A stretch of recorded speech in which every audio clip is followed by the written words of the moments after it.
আজ আপনাদের সাথে শেয়ার করছি একটা ঠেকুয়ার রেসিপি। চলুন তাহলে দেখতে থাকি কিভাবে বানালাম ঠেকুয়াটা। 100 গ্রাম গুড় নিয়েছি। গুড়টা প্রথমে দিয়ে দিলাম, জল দিয়ে দিচ্ছি গুড়টা মেল্ট হওয়ার জন্য। জলের পরিমাণটা কিন্তু প্রথমে অল্প দিতে হবে।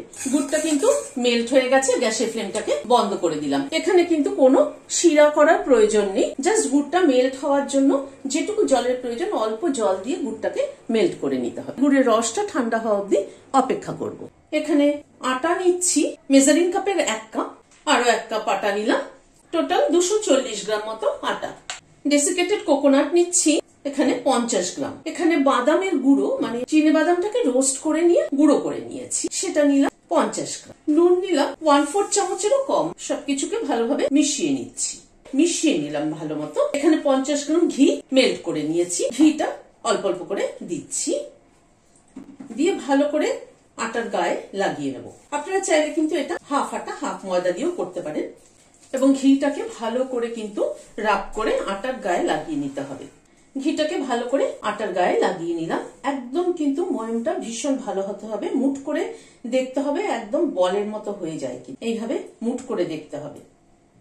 ময়মটা একদম ঠিকঠাক হয়েছে। 1 চামচ মৌরি দিয়ে দিলাম, 5-6টা এলাচ গুঁড়ো করে দিয়ে দিলাম। এলাচ গুঁড়ো আর মৌরিটাকে মিশিয়ে দিচ্ছি। গুড়ের রসটাকে একটু ছাঁকনি দিয়ে ছেঁকে দিচ্ছি। একবারে মেশাবো না, অল্প অল্প করে মেশাচ্ছি।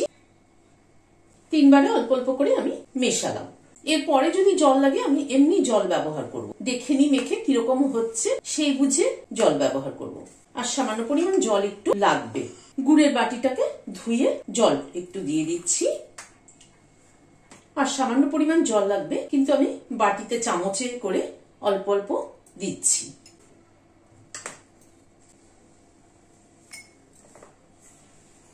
ডোটাকে তৈরি করে নিলাম। ডোটা কিন্তু একটা টাইট ডো তৈরি করতে হবে। এই ডোটা তৈরি করতে এই 5-6 টেবিল চামচ মতো আরো জল ব্যবহার করেছি পরে। এবার এটাকে একটা কাপড় দিয়ে ঢেকে 10 মিনিটের জন্য একটু রেস্টে রেখে দিচ্ছি। ডোটা মিনিট 10 মতো রেস্টে ছিল। এবার এটা থেকে খানিকটা করে মন্ড তুলে নিচ্ছি। হাত দিয়ে এরকম করে চ্যাপটা করে ওভাল শেপ দিয়ে নিচ্ছি। ওভাল শেপেও করতে পারেন, গোলও করতে পারেন, যেরকম ইচ্ছে। এবার একটা কাঠি নিয়েছি, সেটা দিয়ে একটা ডিজাইন করে দিচ্ছি। এইভাবে এইভাবে এইভাবে চাপ দিলাম, এরকম করে ডিজাইন করে দিচ্ছি। ঠেকুয়াগুলোকে তৈরি করে নিলাম। হোয়াইট অয়েল গরম বসিয়েছি, তেলটা কিন্তু মিডিয়াম গরম হবে। ঠেকুয়াগুলো ছেড়ে দিচ্ছি। ভিডিওটা যদি ভালো লেগে থাকে তাহলে একটা লাইক এবং সাবস্ক্রাইব করার অনুরোধ রইল।